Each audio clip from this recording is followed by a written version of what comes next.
గోపాల్ గారు బాగున్నారు.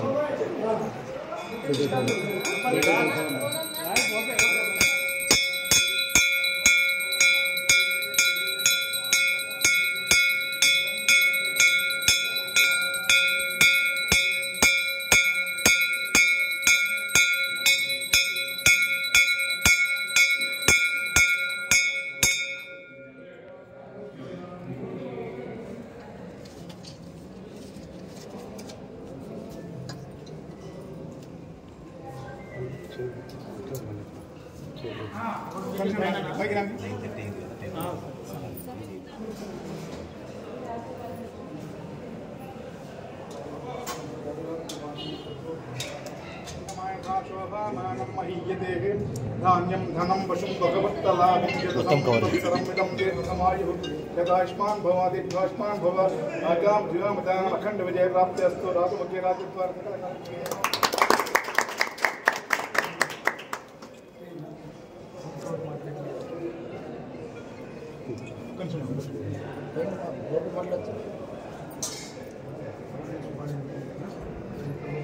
ओम सोमो वायेतस्य राज्यमादत्ते यो राजा सम्राज्यवसो मे जनजते देवसुवा एतानि गन्त भवन्ति एतावं तु वय्यो देवानागं समाः यदेवास्मै समान्पयच्छन्ति पुनस्रन्ति देवसो राज्याय देवसो राजा भवति साम्राज्यं भोज्यं स्वराज्यं वैराज्यं पारमेष्ट्यं राज्यमहाराजमाधिपत्यमयम् ऐकं चिन्त्यपर्याय सार्वभौम सर्वायुषां धाता प्रस्ता पृथ्वी समुद्र पर्यन्त्या एककालदेशी वासवी कन्यका परदेवता प्रतिष्ठिता रक्तपिता द्वारा आगामी चुनाव मतदान परीक्षा अखंड विजय प्राप्ति अस्तु।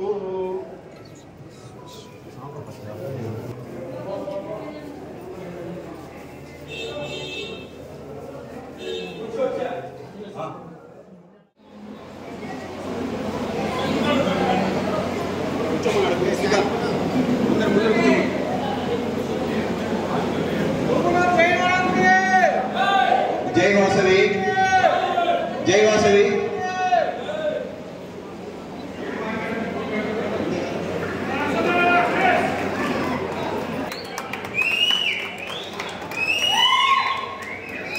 जय वासवी देसी हरियाली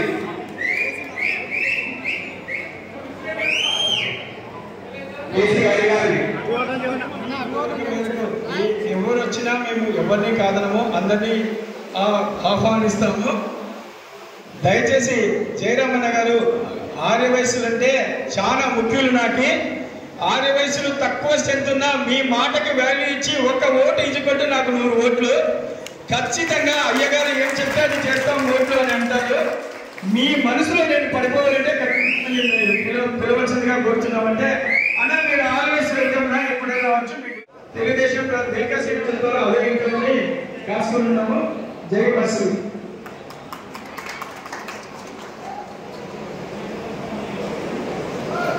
ఒక నిమిషం హిమబిందు గారు మాట్లాడుతుందిగా కోరుతున్నాము. డాక్టర్ హిమబిందు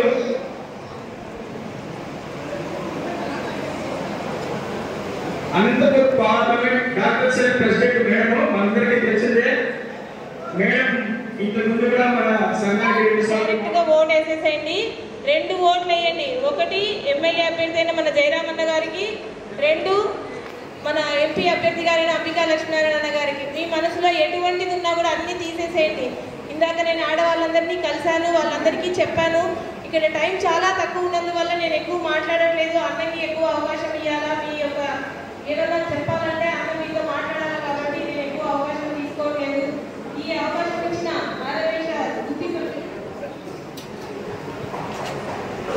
అన్న ఎవరో పరాయి కాదు, కర్నూలు జిల్లా అని చెప్పారు. కానీ అన్న పుట్టిండేది మన నందతొట్టి గ్రామమే, అంటే మన గుంతకల్ నియోజకవర్గంలోనే పుట్టారు. అన్న చూడటానికి సింహం లాగా ఉంటారు, కానీ మనసు అన్నం చూసినప్పుడంతా మా నాన్న గుర్తొస్తుంటారు. మా నాన్న మేము చిన్నగా ఉన్నప్పుడు అలాగే ఉండేవారు అనమాట. కానీ నేను ఏ రోజు చెప్పలేదు, ఈరోజే చెప్తున్నాను. మా నాన్నగారు అలాగే ఉండేవారు, పంచ కట్టుకొని మీసం పెట్టుకొని అలాగే నడిచేవారు, అలాగే ఉండేవారు హుందాగా. నేను మా నాన్న కనిపిస్తుంటారు నాకు అప్పుడప్పుడు అలాగే అనేసి. సో కాబట్టి నేను చెప్పేది ఏమంటే, అన్న మీద ఎన్నెన్నో అపోహలు చెప్తున్నారు. ఆరవేషుల్ని ఇబ్బంది పెడతారు, వ్యాపారస్తుల్ని ఇబ్బంది పెడతారు, అది చేస్తారు, ఇది చేస్తారు, దౌర్జన్యం చేస్తారని ఎన్నెన్నో చెప్తున్నారు. అవన్నీ అబద్ధాలు. చెడు వినకు కనకు మాట్లాడకు అని ఎప్పుడో చెప్పారు. కాబట్టి మనం చూడేది ఏది, మనం విన్నది ఏది నమ్మకూడదు. చూసిన దాంట్లో 10 పైసలే నమ్మాలా. కాబట్టి దయచేసి ఎవరు అలాంటి ఆలోచన పెట్టుకోవద్దండి. మన 2 ఓట్లు మర్చిపోకుండా సైకిల్ గుర్తు కాకుండా ఎక్కడ కూడా నొక్కకండి. మన భవిష్యత్తు, మన రాష్ట్ర భవిష్యత్తు, మన పిల్లల భవిష్యత్తు, మన ఊరి భవిష్యత్తు అన్నీ మన చేతిలోనే ఉన్నాయి. మీ యొక్క నీటి సమస్య ఖచ్చితంగా అన్న తీరుస్తారు. దానికి అన్న ప్రణాళికలు ఎప్పుడో వేసేశారు. ప్రతి పల్లెలోనూ నీటి సమస్య గురించే చెప్తూ వచ్చారు. ఆడవాళ్ళు కోరిక ఒకటే, మాకేమవుతున్నా మాకు నీళ్లు కావాలా, నీళ్లు కావాలా, నీళ్లు కావాలా. వాళ్ళు భంగపోయినారు. అంటే ఎక్కడ పోయినా ఇంకా కళ్ళలో నీళ్ళు వచ్చేదే తక్కువ అనమాట. ఆ కళ్ళలో నీళ్లు పట్టుకొని మనం తాగాలన్న పరిస్థితిలో అంత భయంకరంగా ఉంది నీటి సమస్య. కాబట్టి మన గుత్తి మండలం అయితేనేమి, గుంటకల్ అయితేనేమి, పామిడి అయితేనేమి, ప్రతి ఒక్కరికి నీటి సమస్య చాలా ఎక్కువగా ఉంది. అదే ప్రధాన సమస్య. సో ఖచ్చితంగా అన్న ఆ సమస్య మనకి ఎటువంటి పరిస్థితుల్లో తీరుస్తారని నాకు ఆ నమ్మకం ఉంది. మీరందరూ కూడా అదే నమ్మకంతో ఉండి ఓట్లు వేసి గెలిపించుకొని 2 ఓట్లు వేయండి. 2 సైకిల్కే వేయాలా. మనకి పైన మోడీ గారు రావాలా, మన రాష్ట్రం బాగుపడాలన్నా, మనకి ఏదైనా ఫండ్స్ రావాలన్నా, తర్వాత జనసేన నాయకులైన పవన్ కళ్యాణ్ గారు, ఆయన కూడా ఎన్నో త్యాగాలు చేశారు. త్యాగం అంటే త్యాగానికి ప్రతిరూపమే పవన్ కళ్యాణ్ గారు. ఏమీ ఆశించకుండా, ఏమీ వద్దు, నాకు రాష్ట్రం వస్తే చాలు. ఆర్యవైశ్యులకు ఉన్న ఫైనాన్షియల్ డిసిప్లిన్ నిజంగానే చాలా గొప్పది. ఎందుకంటే ఎవరైనా ఫైనాన్షియల్ డిసిప్లిన్ అనేది లేకపోతే ముందుకు పోలేరు. నేను ఈ సభా వేదిక మీద నుంచి డైరెక్ట్ గవర్నమెంట్లో మరి ఇప్పుడున్న జగన్మోహన్ రెడ్డి ఫైనాన్షియల్ డిసిప్లిన్ లేదు. ఆ ఫైనాన్షియల్ డిసిప్లిన్ లేదు కాబట్టి ఈరోజు మన గుత్తిలో తెలుగుదేశం ప్రభుత్వంలో మొదలుపెట్టిన నీటిది 173 కోట్లు శాంక్షన్ చేసి కొంతమేరకు వర్క్ స్టార్ట్ చేసినప్పటికీ దాన్ని కంప్లీట్ చేయలేకపోయినారంటే మేజర్ ఫ్యాక్టర్ జగన్మోహన్ రెడ్డి గారికి ఫైనాన్షియల్ డిసిప్లిన్ లేదు. ఓన్లీ అన్ని గవర్నమెంట్ ఆస్తులు తనఖా పెట్టి గవర్నమెంట్ నడుపుతున్నాడు. సంక్షేమానికి ఎప్పుడు తెలుగుదేశం పార్టీ వ్యతిరేకం కాదు. కాకపోతే ఆదాయం పెంచి కియా లాంటి కంపెనీలు, అందులో తిరుపతిలో సెజ్జులు, ఇటువంటి కర్నూలులో సోలార్ ఫ్యాక్టరీ ఇవన్నీ పెట్టి రాష్ట్ర ఆదాయం పెంచి ముందుకు తీసుకుపోయిన వ్యక్తి చంద్రబాబు నాయుడు. మరి వ్యవస్థలన్నింటినీ సర్వనాశనం చేసి కేవలం అప్పు చేసి సంక్షేమం ముందుకు తీసుకుపోయేవాడు జగన్మోహన్ రెడ్డి. కాబట్టి మీ అందరికీ ఫైనాన్షియల్ డిసిప్లిన్ ఉంది. కాబట్టి ఈ రాష్ట్రానికి ఎవరైతే బాగుంటుంది ముఖ్యమంత్రి అని మీకు అందరికీ ఖచ్చితంగా తెలుసు. మరి అక్కడ ఆయన ముఖ్యమంత్రి కావాలంటే ఇక్కడ ఉన్న గుమ్మనూరు జయరామన్న గారు మనం సైకిల్ గుర్తుకు ఓటు వేస్తేనే అక్కడ చంద్రబాబు నాయుడు గారు ముఖ్యమంత్రి అవుతారు. కాబట్టి దయించి ఇదొక ఫ్యాక్టర్ మీరు తప్పకుండా ఆలోచన చేయాలా. మీరు సమాజంలో మీకు అన్ని సబ్జెక్టు తెలుసు. రెండవది, చాలామంది రాజకీయ నాయకుడి మీద ఒక అపోహలు ఉంటాయి. ఆశించిన వాళ్ళు కానీ ఇంకొకరు కానీ ఏదో ఒక పద్ధతిలో అపోజిషన్ పార్టీ కానీ కొన్ని అలిగేషన్స్ వేస్తారు. అలిగేషన్స్ వేసినప్పుడు అవి అపోహల నిజాల మేము ఖండించి ముందుకు తీసుకోవాల్సిన బాధ్యత మా మీద ఉంది. దాదాపు 1వ తేదీ నుంచి నేను కూడా ఎడ్యుకేషన్స్లో ఉన్నాను. కానీ 1వ తేదీ నుంచి నేను తిరుగుతున్నాను అన్నట్టు ఆలూరులో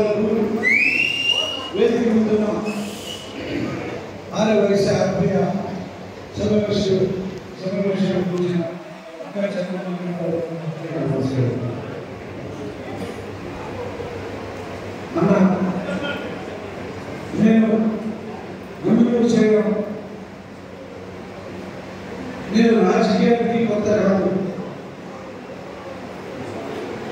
నాకంటూ రాజకీయ పెద్దలు ఎవరు లేరు.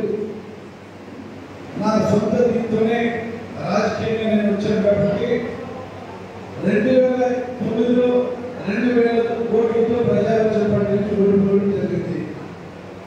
2014లో 2000 ఓట్లతో గెలిచాను ఎమ్మెల్యేగా. తర్వాత 2019లో 40,000 ఓట్లతో నేను గెలిచాను. అప్పుడు కార్మిక శాఖ మంత్రిగా 5 సంవత్సరాలుగా కొనసాగించి కొన్ని కారణాల వల్ల పార్టీ వదిలిపెట్టి మన తెలుగుదేశం పార్టీకి అక్కడ ఇవ్వడం జరిగింది. నేను పుట్టగలిగి తెలుగుదేశం ఎమ్మెల్యే అభ్యర్థిగా అని మొదటి రోజు నుంచి మన నియోజకవర్గం పర్యటిస్తుండగా ఎక్కడ చూసినా కూడా చాలా బ్రహ్మాండమైన స్పందన. ఎవరు చూసి అన్ని విధాలుగా అందరూ కూడా తెలుగుదేశం అభిమానం. ముందున్న ఎమ్మెల్యేలు నా పైన అభాండాలు వేసి నేనేమో దౌర్జన్యపరుడు,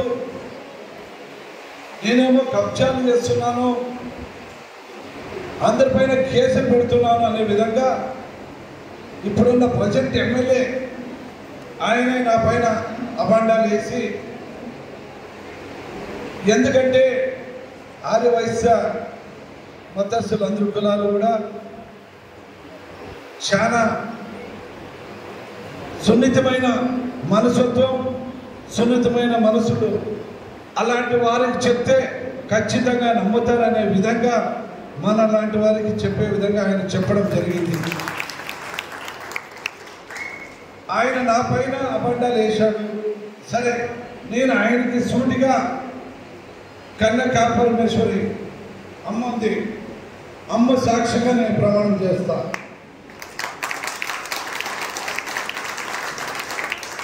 నన్ను పుట్టించిన నన్ను కన్న తల్లి సాక్షిగా నేను ప్రమాణం చేస్తా. ఆలూరు నియోజకవర్గంలో ఏ ఒక్క మతస్థుని కానీ, ఏ కులస్తులు కానీ, అన్ని కులాలు అన్న మతస్థులు ఆలూరు నియోజకవర్గంలో ఉన్నారు. ఎవరిపైన కేసు కానీ, ఎవరినైనా దౌర్జన్యం చేశానని చెప్తే కూడా ఈరోజే స్క్రూటినీ అయిపోయింది. టీడీపీ అభ్యర్థి గుమ్మనూరు చేరమని వచ్చింది. అదేవిధంగా వెంకటరామరెడ్డి వైఎస్ఆర్ కాంగ్రెస్ పార్టీ అని వచ్చింది. ఇంకా 2 రోజులు టైం ఉంది విత్డ్రా చేసుకునేదానికి. ఆయనకి సవాల్ విసురుతున్నా, నా గురించి ఏ ఒక్క కేసు కూడా నేను ఎవరికైనా కులాలు మతాలకు ఇబ్బంది పెట్టింటే ఆయన తీసుకొని వచ్చి చెప్తే నేను విత్డ్రా చేసుకొని పోతానని కూడా ఈ సందర్భంగా నేను ఎమ్మెల్యేగా పోటీ కూడా చేయను. ఈ గుంటకల్లో నా పైన అబండాలు మీ దగ్గర ఎంతో మందికి చెప్పారు. ఈ గుంటకల్ నియోజకవర్గంలో ఏ ఒక్క కేసు నమోదు చేపించినా నేను నామినేషన్ చేసింది కదా, అది విత్డ్రా చేసుకొని పోతానని కూడా ఆయన మరొకసారి సవాల్ విసురుతున్నా. ఈ సభాముఖంగా ఆయనకి సవాల్ నేను విసురుతున్నా. మరి ఆయన పైన ఎన్ని అబాండాలు ఉన్నామనేది మన అందరికీ తెలుసు, అందరికి తెలుసు. ఇది రాజకీయం సమావేశం కాదు కాబట్టి అది ఆ దేవుడు, ఆ కన్న కాపరమేశ్వరి, ఆ తల్లే సమాధానం చెప్తుందని నేను అనుకుంటున్నా. కాబట్టి కర్ణాటకలో కూడా తమ్ముడు ఇప్పుడు ప్రజెంట్ మంత్రి ఉన్నాడు, నా తమ్ముడు, ఆడు కూడా మంత్రే. ఇక్కడ కూడా నేను కూడా మంత్రిగా ఉండి ఈరోజు రాజీనామా చేసి ఈ పార్టీలో మన పార్టీలోకి వచ్చినాను. కాబట్టి సమస్యలు ఏదైనా కూడా నేను ఒక సొంత ఒక కుటుంబ సభ్యుడిగా మన అందరూ కూడా దేశానికి సైనికుడు ఎక్కడ రక్షణగా ఉంటాడో అన్ని కులాల మతస్థులకి నేను సైనికుడిగా పనిచేశానని చెప్పి ఈ సందర్భంగా కాకుండా ఒక సైనికుడిగా పనిచేసి పెడతానని చెప్పి నేను అందరికీ మాటిస్తున్నా. మన మతస్థులందరూ కూడా మృదు సమాజం, అందరూ చిన్న చిన్న వ్యాపారస్తులు చేసుకొని జీవనం గడుపుకునే వాళ్ళు. ఏదైనా సమస్య వస్తే అన్ని వ్యాపారస్తులు ఉన్నారు. ఏదైనా చిన్న సమస్య వచ్చినా కూడా అన్ని సమస్యలకి నేను అండగా ఉంటానని చెప్పి ఈ సందర్భంగా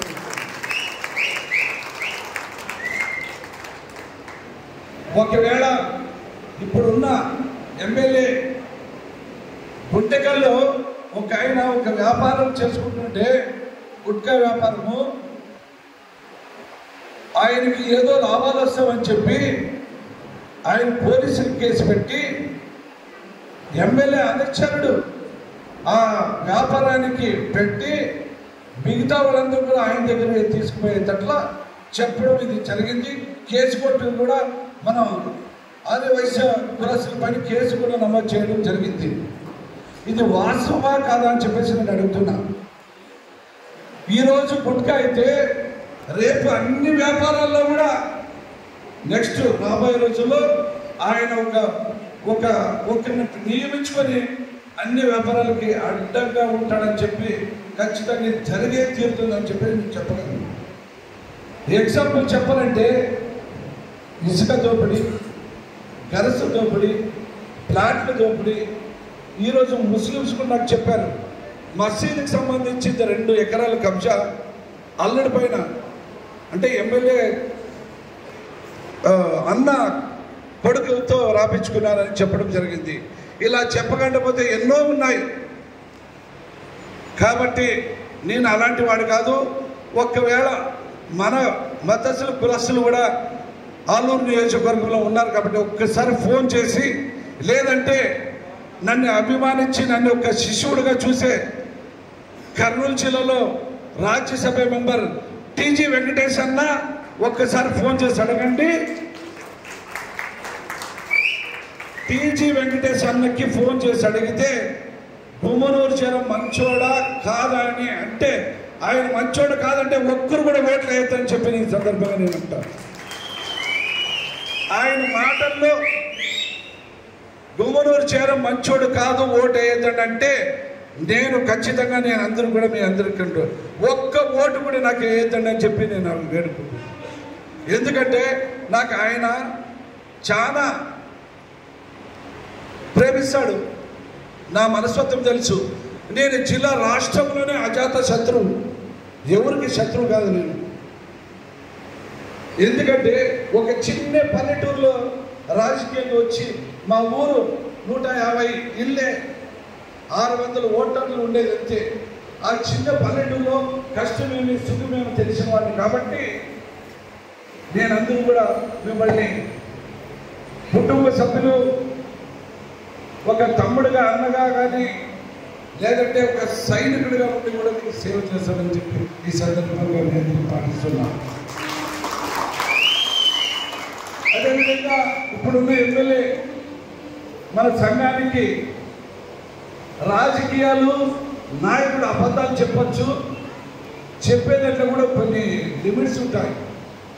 ఆ లిమిట్స్ తప్పి చెప్పేదానికి అంటే ఆయన రాజకీయ నాయకుడు ఉండొచ్చు, కానీ నేను రాజకీయ నాయకుడు ఉన్నా కూడా నేను కాదని చెప్పచ్చు. ఎందుకంటే ఏ రోజు కూడా నేను ఒక ఎమ్మెల్యే మంత్రిగాను కూడా నేను చూసుకోలేదు. సామాన్యమైన ఒక గుమ్మనూరు చేరాముగానే నేను పరిపాలన చేశాను, కానీ ఎమ్మెల్యేగా చేయలేదు.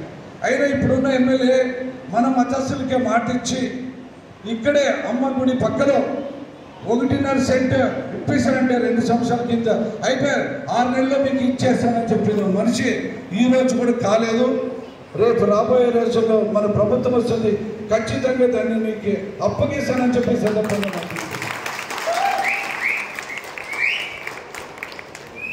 అది కాకుండా ఈ గుత్తి మండలానికి నీళ్లు చాలా ఇబ్బందికరంగా ఉంది. తాగునీటి సమస్య, డ్రైనేజ్ సమస్య అన్ని విధాలుగా ఇబ్బందికరంగా ఉంది. కాబట్టి ఆ నీళ్ళు ఎక్కడి నుంచి తీసుకొచ్చే జవాబాదారు నాది.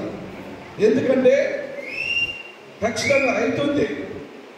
మరి ఇప్పుడున్న ప్రభుత్వంలో ఉన్న వాళ్ళు ఎందుకు చేయలేదో నాకు తెలియదు, కానీ ఇదే ఆంధ్ర నివారించి ఆలూరు తాలూకుల ఆలూరు బ్రాంచ్ కెనాల్కి నీళ్ళు ఇచ్చి 3 మండలాలకి రైతులను కాపాడి సస్యశ్యామలంగా ఈరోజు ఆలూరు నియోజకవర్గం ఉంది. అలాంటి తరుణంలో ఆంధ్ర నివారించి గుత్తి చెరువు నుంచి ఎద్దల రాయని చెరువు, వైటి చెరువు నుంచి గుత్తి చెరువు కూడా నీళ్లు తీసుకొచ్చేదానికి అవకాశం ఉంది. మరి ఆయన ఎందుకు చేయలేదో ఏమో నాకు తెలియదు, కానీ నేనంతా ఒక మాట ఇస్తున్నా. ఫస్ట్ గవర్నమెంట్ వచ్చిన లోపల ఫస్ట్ ఈ నీళ్లు తీసుకొచ్చే జవాబాదారితనం నేను తీసుకుంటానని చెప్పి ఈ సందర్భంగా ఇప్పుడు నీటి నిలువ చేసుకునేదానికి పొలాలకు పండించే ఇరిగేషన్కి లేదు. ఇప్పుడు ఎక్కడ చూసినా ఇళ్ళు అయిపోయినాయి. ఆ పొలాల్లో కూడా ఇళ్ళు కట్టించుకున్నారు.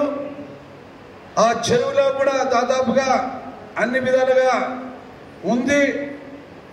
ఆ చెరువు ఉన్న చెరువులోనే ఎస్ఎస్ ట్యాంక్ నిర్మించి సమ్మర్ స్టోరేజ్ ట్యాంక్ నిర్మించి ఈ గుత్తి నియోజకవర్గానికి నీళ్లు, గుత్తి మండలానికి నీళ్లు అందిస్తానని చెప్పి ఈ సందర్భంగా మీ అందరికీ మనం చేసుకుంటున్నాం. బంగారు వ్యాపారస్తులు కూడా, అన్ని వ్యాపారస్తులు కూడా నేను మాట చెప్తున్నా, మన షాపుల వైపు ఏ ఒక్క పోలీసు వాళ్ళు కూడా కన్నెత్తి చూడకూడదు కూడా చేస్తానని చెప్పి సందర్భంగా ఏ ఒక్క పోలీస్ స్టేషన్ కానీ ఏ ఒక్క పోలీసు వాళ్ళు కూడా మన షాపుల వైపు చూడకూడదని చెప్పి ఖచ్చితంగా చేస్తాం. ఈ రాష్ట్రమే కాకుండా కర్ణాటక రాష్ట్రంలో కూడా నా తమ్ముడు మంత్రి ఉన్నాడు కాబట్టి ఆడు ఏమైనా ఇబ్బంది అయినా కూడా ఆడు కూడా నేను అండగా ఉంటానని చెప్పి ఈ సందర్భంగా నేను అన్ని రకాల గుర్తులు సంపూర్ణ తగ్గించాలని కూడా అడుగుతున్నారు. అన్ని డిమాండ్లు మరి కళ్యాణ మండపం కూడా తిరిగి కళ్యాణ మండపం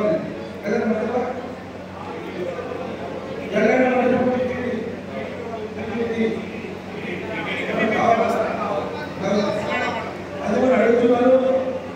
రాబోయే రోజుల్లో ఖచ్చితంగా మన ప్రభుత్వం వస్తుందనే దానికి కూడా కేంద్రంలో నరేంద్ర మోడీ పెద్ద ఆయన మూడవసారి వచ్చాక ప్రధానమంత్రి అవుతున్నారు. ఆయన అండదండలు మన రాష్ట్రం వైపు నారా చంద్రబాబు నాయుడు పెద్ద పైన ఉన్నారు కాబట్టి ఆయనతో పాటు మన సినిమా పవన్ కళ్యాణ్ గారి మద్దతు కూడా ఉంది కాబట్టి ఈ మూడు కలయికలతో మన ఆంధ్ర రాష్ట్ర ప్రభుత్వం ఏర్పాటు చేసుకుంటామని సందర్భంగా నేను అందరికీ వేడుకుంటున్నాను. కేంద్రం నుంచి నిధులు రావాలంటే ఈ రాష్ట్రానికి సంబంధాలు ఉన్న కలయిక ఉన్నారు కాబట్టి ఆ కలయికే ఈరోజు 3 ఎన్డీఏ గవర్నమెంట్. ఆయన పేద నుంచి వచ్చిన నిధులు రాష్ట్రానికి వస్తే, రాష్ట్రం నుంచి జిల్లాకు వస్తే, జిల్లా నుంచి నియోజకవర్గానికి వస్తే, నియోజకవర్గం నుంచి గ్రామాలకి అన్ని విధాలుగా గ్రామాల అభివృద్ధి చేసుకోవడానికి అవకాశం ఉంటుంది కాబట్టి కేంద్రంలో ఖచ్చితంగా రాష్ట్రంలో మరి ఒకటి వాస్తు దోషం ఉంది. ఈ గుండెగల్ నియోజకవర్గానికి వాస్తు ఉంది. ఆ వాస్తు ఏమంటే ఈ గుండెగల్లో ఏ పార్టీ అభ్యర్థి గెలిస్తే రాష్ట్రంలో అది వాస్తు. మరి ఆ వాస్తు మీరందరూ తలరాత్రి మార్చే నా తలరాత్రి మార్చాలంటే నేను చేతులు ఉంది. రాష్ట్రానికి తలరాత్రి మార్చేది 5 కోట్ల ప్రజలతో ఉంది. ఈ 5 కోట్ల ప్రజలు రాష్ట్రాన్ని మారుస్తూ ఈ వాస్తుని మార్చేది తలరాత్రి మీ చేతులు, నా రాత్రి మార్చేది మీ చేతులు ఉంది. కాబట్టి నాకేమో బ్రహ్మరాత్రి రాసి పంపించాడు. ఇంటికి 2 పర్యాయాలు ఎమ్మెల్యేగా ఉండి 5 సంవత్సరాలు మంత్రిగా రాశాడు. జిల్లాలను పెట్టి అనంతపురం జిల్లాకు వచ్చిన తర్వాత ఈ తలరాత్రులు ఈ గుంటెగల్ నియోజకవర్గం 2.5 లక్షల జనాభా అక్కచెరం మండలంలో పెరిగింది కాబట్టి నా తలరాత్రులు మారుస్తారని చెప్పి అందరు వేడుకుంటున్నా. ఏ ఒక్కరు వచ్చినా కూడా అన్ని మతస్థులు, అన్ని వర్గాలకి ఎవరు వచ్చినా ఒక్కరు వచ్చినా కూడా పని చేసి పెట్టే జవాబుదారి నేను తీసుకున్నాను చెప్పి ఈ ఎలక్షన్ 13వ తారీఖు జరుగుతుంది మే.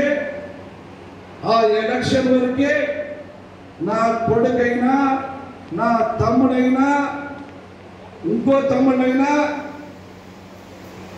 మా ఇందమైనా, మా అరణ్యైనా, ఎవరైనా కూడా ఎలక్షన్ వరకే.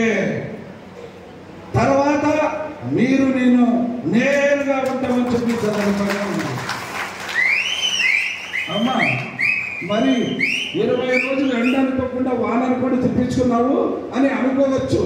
కానీ నువ్వు అక్క చెల్లెమ్మలకి అన్నదమ్ములకి ఏం మాట ఇచ్చావో ఆ మాట ప్రకారంగా నేను చూచా తప్పకుండా నీ పనులన్నీ చేసి పెట్టాలని చెప్పి ఈ సందర్భంగా అందరికి మాట్లాడుతున్నాను. అరేనైనా ఎవరైనా కూడా పెద్దలు మాట ఇచ్చింటే ఆ మాట ప్రకారం నాకు చెప్తే అందరికి కూడా చేసి పెట్టే జవాబుదారితనం నేను తీసుకుంటా. నా మాటల్లో నిజమైతే మీరందరూ ఒకవేళ నేను పరీక్ష చేయాలనుకుంటే అమ్మ మీద నేను ప్రమాణం మరీ చేస్తున్నా. ఇంతకిన్నా మరీ నేనేం చెప్పుకోలేను. కాబట్టి మీరందరూ కూడా నాకు అపరిచిన వాళ్ళని మాటలు నమ్మొద్దండి. ఇది ఈ గుండె ప్రేమించే గుండె అంత తప్ప ఈ గుండెకి కల్మషం లేదు, కోపం లేదు. వాటిని దోషించే అన్ని కల్మషం దగ్గర గుండె కాబట్టి హృదయం కాబట్టి మీ ముందర చేతులు జోడించి నేను వేడుకుంటున్నాను. ఇక్కడికి వచ్చిన ప్రతి అక్క చెల్లెమ్మలకు ప్రతి అన్నదమ్ముడికి అందరూ కూడా పేరు పేరు నా హృదయపూర్వక ధన్యవాదాలు తెలుపుకుంటూ సెలవు తీసుకుంటున్నాను. జయరామ్కి సన్మానం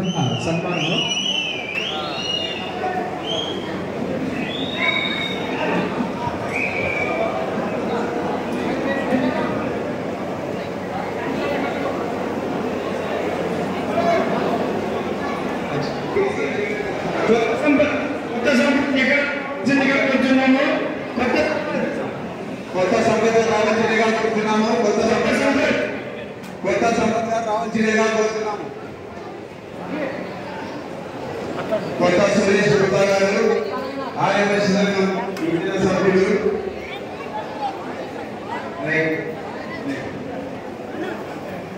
నాయకండి శివప్రసాద్ ఆర్యవైశ్య సంఘం ఉపాధ్యక్షులు మరియు శ్రీరామ నాయక కమిటీ అధ్యక్షులు నాయకండి శివప్రసాద్ గారు ఆర్యవైశ్య సంఘం ఉపాధ్యక్షులు మరియు రామాలయ అభివృద్ధి కమిటీ అధ్యక్షులు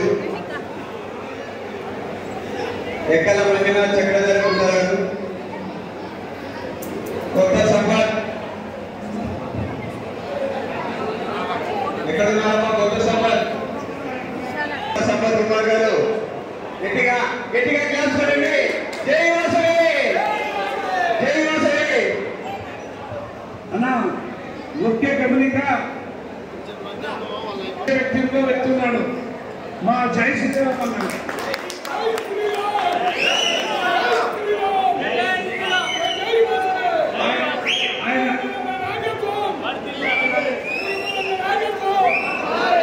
ఆయన పరిచయము జై శ్రీరామ్తో చెప్పాడైంది కాబట్టి ఆ పరిచయం ఇప్పుడు కూడా ఆయన పేరు నేను మాట్లాడిన జై శ్రీరామే. థ్యాంక్ యూ అక్క.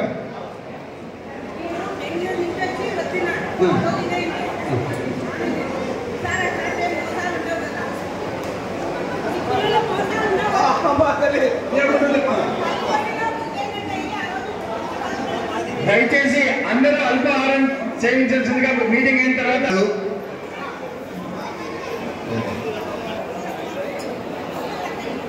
గంగవరం సత్యనారాయణ గారు,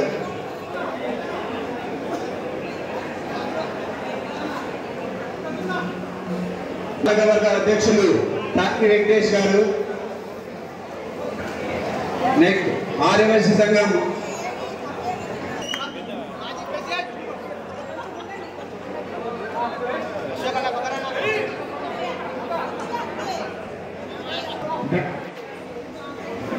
ఇచ్చేసి మీటింగ్ వచ్చిన వాళ్ళు అంతా అమృత్ పిక్చర్ ప్యాలెస్ ఓనర్ రాజగౌతమ్,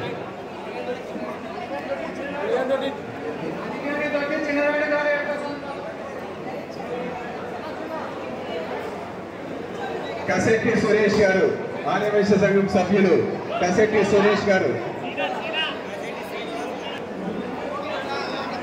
కాసుల అశోక్ కుమార్ ఆర్యవైశ్య సంఘం వైస్ ప్రెసిడెంట్, అశోక్ ఎలక్ట్రానిక్